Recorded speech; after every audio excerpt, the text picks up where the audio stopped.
Bonjour à tous et bienvenue, j'espère que vous allez bien. Je vous propose aujourd'hui une interprétation de tirage qui a été faite avec ce livre, j'utilise mon tarot, que j'ai présenté dans une précédente vidéo. D'ailleurs, pour ceux d'entre vous qui ne l'ont pas encore visionné, je vous invite à découvrir cette vidéo dans laquelle je présente ce livre avant d'avoir accès à l'interprétation que je vais en faire. Comme indiqué dans ma vidéo précédente, nous allons aujourd'hui effectuer un tirage dans lequel nous allons interpréter les cartes en fonction des renseignements et de l'interprétation qui nous est donnée ici par l'auteur Patrick Mabrier. J'ai souhaité faire un tirage très général, l'attitude, le comportement que vous devez avoir ou ne pas avoir, cela étant relié à un projet ou à une idée que vous avez de mettre en route quelque chose. Je vais vous proposer deux groupes de cartes, le groupe 1, le groupe 2, que vous allez soit choisir à l'instinct, en pensant à une question bien précise, soit après avoir fait une pause et avoir choisi le groupe ou la pierre qui vous attire le plus. Nous allons voir ensemble la construction et la symbolique de chaque carte. Vous pouvez donc soit écouter les deux groupes de cartes pour avoir la symbolique des 4 cartes, soit aller directement au groupe qui vous intéresse, dont le timelapse est indiqué dans la description. Mais je vous retrouve de toute façon à la fin de la vidéo. Allez, c'est parti! Pour ceux d'entre vous qui ont choisi le premier groupe, vous avez le jugement et l'ermite. La qualité à mettre en œuvre par rapport au jugement et ce qu'il faut éviter de faire ou d'être avec l'ermite. C'est déjà assez parlant de façon intuitive, mais je ne vais pas interpréter cela à ma façon. Je vais utiliser ce que l'auteur nous dit dans son livre. Par rapport à la carte du jugement, il nous présente cela avec le numéro 20 que vous voyez tout en haut de la carte, qui exprime le passage dans le nouveau cycle de la vingtaine. L'arcane est représenté par un ange qui rayonne dans le ciel, qui sonne avec une trompette et qui va attirer l'attention. On voit en dessous un personnage qui sort du tombeau et qui est attendu par un homme et par une femme, les mains jointes en signe de prière, ce sont peut-être ses parents, on ne sait pas, et tous les trois sont nus, tels que la nature les a faits, et sans artifice. C'est une scène de résurrection qui est reliée au jugement, ça peut être le jugement individuel, ou le jugement dernier. On remarque également ici le lien très fort qui relie ces personnages. Le père et la mère qui sont en train de prier, qui remercient ou qui implorent, l'enfant de dos, qui peut être un garçon ou une fille, l'ange avec sa trompette est en train de clamer la bonne nouvelle, et nous signale un grand événement. Puisque c'est une nouvelle que l'on attend, c'est une élévation de toute façon, puisque la personne est droite, elle se lève de terre, elle s'élève, et elle va pouvoir poursuivre son chemin. Pour revenir sur la nudité de ces trois personnages, on remarque qu'ils ont la capacité de se dépouiller de tout ce qui est artificiel, de tous les rôles que l'on peut jouer dans la société. Ce sont des personnes qui sont vraies et qui ont sauvé ce qui est pour eux l'essentiel. On retrouve beaucoup d'amour, beaucoup de joie, beaucoup de confiance, beaucoup de foi et beaucoup de sincérité. Cette lame finalement nous délivre un conseil, puisque pour atteindre cette sorte de béatitude, pour atteindre le paradis sur terre, pour atteindre un bien-être avec les autres, il faut de l'amour. Et c'est cet amour qui crée un lien avec les autres. Pour en venir à la suggestion de l'interprétation qui est donnée par l'auteur, il évoque évidemment une personne sincère qui se montre telle qu'elle est. C'est également une période de renouveau dans l'existence de quelqu'un. Il y a un changement radical qui va aider la personne à être plus vivante, plus dynamique.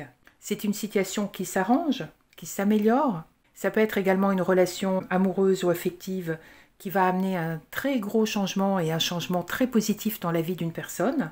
Il y a également cette idée, cette notion de révélation. On apprend quelque chose, il y a quelque chose de nouveau qui pointe à l'horizon. Et il y a également ce besoin de réconciliation, la notion du pardon, la notion d'une augmentation ou d'une rétribution plus importante. Mais c'est de toute façon un changement radical. Avant de vous proposer l'interprétation générale, nous allons voir ensemble la carte de l'ermite qui est associée au numéro 9, le nombre de l'aboutissement, de la réalisation, de l'achèvement. Elle est représentée par un homme d'âge mûr, les cheveux longs, visage aux 3/4, qui porte un long manteau à capuche, qui marche en tenant de sa main droite une lanterne à hauteur de son visage et de sa main gauche, il a une canne tordue. L'ermite qui est écrit avec un H comme on l'écrivait en l'ancienne. C'est un mot d'origine grecque qui désigne le désert, donc par extension, il a fini par désigner la personne qui est solitaire, qui est dans un désert. Elle est associée également à l'image d'un moine, d'un druide, qui après avoir réalisé beaucoup de choses, va se retirer de la société et de la compagnie des hommes. Comme nous l'avons vu tout à l'heure lors de la présentation du livre, c'est un homme donc qui a une barbe longue, qui a le front ridé, donc c'est un vieil homme, qui est associé à Chronos, le dieu du temps. Vous le verrez dans le livre, va être réduit à errer sur la terre, à la recherche de Janus, le dieu des seuils et des portes. Donc il y a cette notion de quête, de recherche, de mouvement, d'errance perpétuelle. C'est une carte donc qui nous invite à tirer profit du passé, à regarder vers l'avenir. Il nous ouvre les portes dans la nuit, il franchit les seuils jusqu'à ce que le jour se lève sans jamais s'arrêter. Les cheveux longs sont une marque de vitalité. Il a ôté sa capuche, nous le voyons, pour bien voir le monde alentour.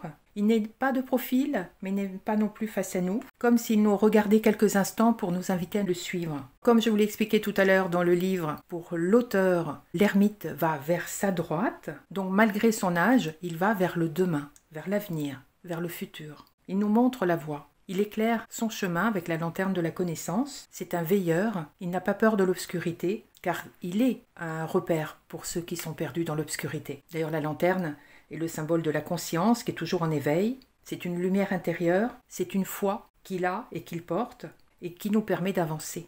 On remarque également le bâton qui est tordu, qu'il tient de la main gauche, la main de l'affectif, et qui va représenter des forces énergétiques, terrestres, cosmiques et régénératrices. Parce que le bâton, vous voyez, n'est pas droit, il est tordu, mais il est en même temps vertical. Et c'est cela qui va renforcer le contact avec la nature, la force de la nature. Et c'est également un rappel au bâton de Moïse, qui a guidé son peuple vers la terre promise. On remarque également le manteau de l'ermite, qui va lui permettre de s'isoler, de se protéger des intempéries, mais également se protéger des agressions extérieures et des autres. Mais cela ne le coupe pas du monde parce que la capuche, vous voyez, sur son dos. Il n'est pas complètement entouré de sa protection. Il garde le contact avec l'extérieur. Ce qui indique également que cet isolement peut être volontaire et peut être passager. C'est peut-être simplement une proposition de nous retourner un petit peu vers nous-mêmes, une sorte d'intériorisation pour nous occuper de nous. C'est une carte également qui aide à regarder les choses avec lucidité. Et puisque l'ermite est relié à Chronos, c'est également une lame qui nous indique qu'il faut prendre le temps qu'il faut pour agir, pour envisager des choses, pour prendre des décisions.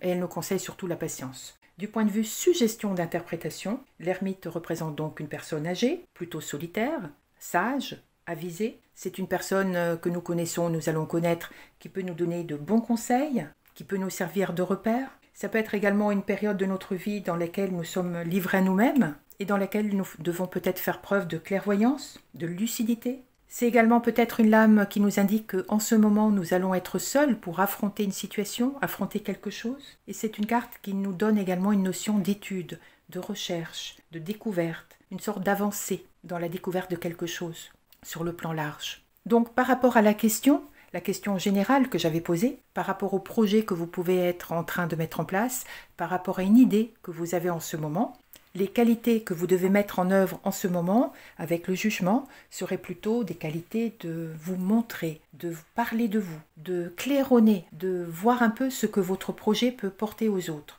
de faire peut-être des séances de brainstorming, d'en parler autour de vous, de faire de la publicité, de vous ouvrir au monde, de vous ouvrir à votre entourage pour parler de ce projet, demander l'avis des autres. Et évidemment, à l'inverse, la réaction et le comportement que vous ne devez pas avoir est représenté par l'ermite qui lui pousse à l'isolement. Donc c'est très clair, si vous avez aujourd'hui un projet, vous devez absolument le mettre en lumière. Vous mettre en lumière, vous, avec votre action, vos idées, mais surtout ne pas vous isoler. Peut-être voulez-vous gagner du temps. Peut-être pensez-vous avoir besoin de temps. Peut-être pensez-vous ne pas être prêt. Peut-être avez-vous un petit peu peur de ne pas en savoir assez, de ne pas savoir faire. Et c'est justement contre cette pensée, cette idée, cette croyance qu'on vous demande de lutter, puisque vous êtes prêt. Il est temps maintenant de foncer, d'avancer, d'agir et d'éviter la procrastination, puisque vous avez peut-être passé beaucoup de temps à réfléchir, beaucoup de temps à mettre tout cela en place. Maintenant, il est temps de concrétiser. Voilà donc ce que je peux vous dire par rapport aux données de ce livre que je trouve très pertinent. Nous allons maintenant interpréter le deuxième tirage et je vous retrouve tout de suite en fin de vidéo. J'ai souhaité faire un tirage très général, l'attitude, le comportement que vous devez avoir ou ne pas avoir, cela étant relié à un projet ou à une idée que vous avez de mettre en route quelque chose. Les lames qui ont été tirées ici sont celles de l'empereur et de l'impératrice. Nous allons maintenant découvrir ensemble l'interprétation qui est donnée de ces cartes par l'auteur avant d'en donner une interprétation générale à la fin. L'empereur est relié au chiffre 4, au nombre 4, qui est le nombre du carré, donc qui implique la solidité, la construction, la consolidation. L'arcane est représenté par un homme de profil qui se tient droit, les jambes croisées. Il regarde devant lui et de la main droite, il tient le sceptre de de façon très verticale.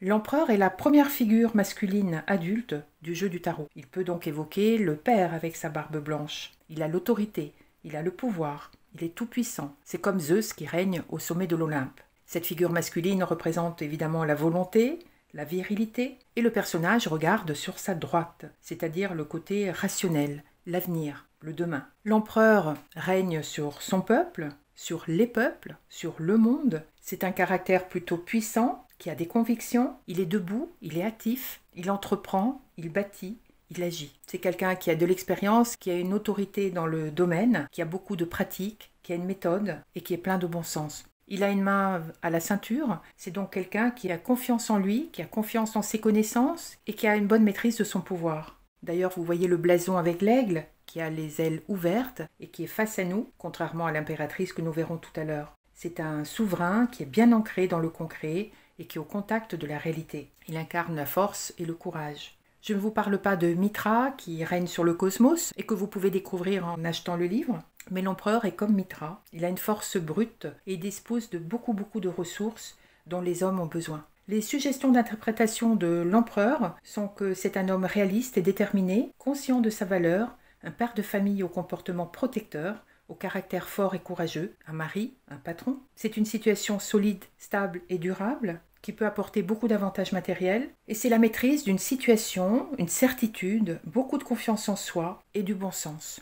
Découvrons maintenant ensemble l'impératrice, associée au nombre 3, le nombre de la création, de la production. C'est une reine couronnée qui est assise de face, les jambes écartées. Du côté droit, elle a un blason avec un aigle dont les ailes pointent vers le haut et de sa main gauche, elle retient un sceptre qui est tenu à l'oblique, contrairement au roi de tout à l'heure qui le tenait de façon verticale. L'impératrice regarde sur sa gauche, puisque je vous ai dit que l'auteur se place au niveau du personnage, et elle représente ici, contrairement à la papesse, qui représente une certaine connaissance des choses secrètes, l'impératrice ici donne une autre image de la mère nourricière, une mère protectrice, qui est symbole de la fécondité. L'auteur la relie à Gaïa, la terre-mère, et à Aphrodite, l'amour. Ce que l'auteur développe ensuite dans l'interprétation.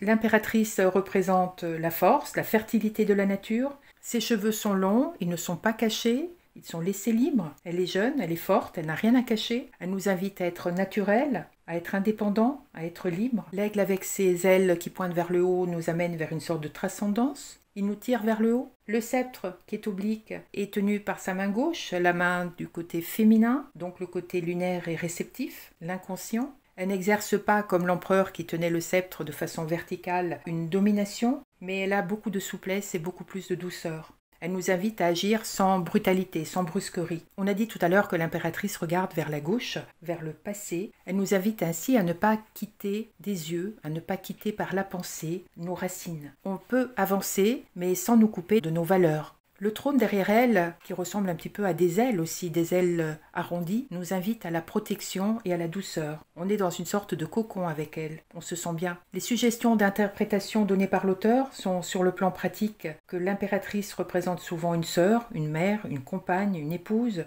ou une femme aimante et amoureuse. Par rapport à une situation, c'est une situation qui est riche, qui est fructueuse, qui est féconde, qui peut connaître un développement remarquable. Elle représente également la richesse, la création, l'abondance. Et il y a cette image de cocon.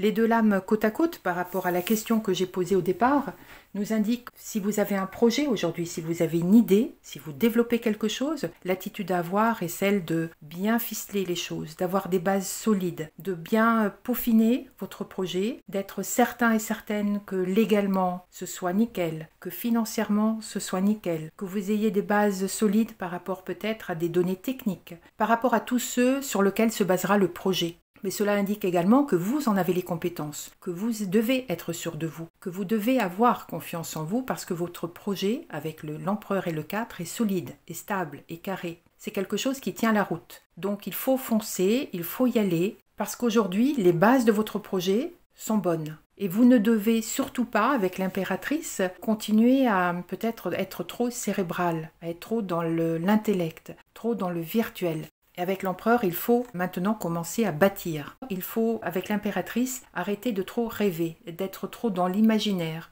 Il faut redescendre sur terre pour pouvoir concrétiser, pour pouvoir bâtir, même si c'est quelque chose que vous n'avez pas trop envie de faire ou que vous n'aimez pas trop faire. Quitte peut-être à déléguer à quelqu'un toutes les tâches plus terre à terre, plus concrètes, plus administratives. Si vous êtes plus à l'aise dans la création. Mais a priori, c'est ce qu'on vous déconseille pour le moment, puisqu'il est temps de bâtir, de construire, de reprendre pied peut-être par rapport à une réalité pour pouvoir avancer dans votre projet, le mettre en route.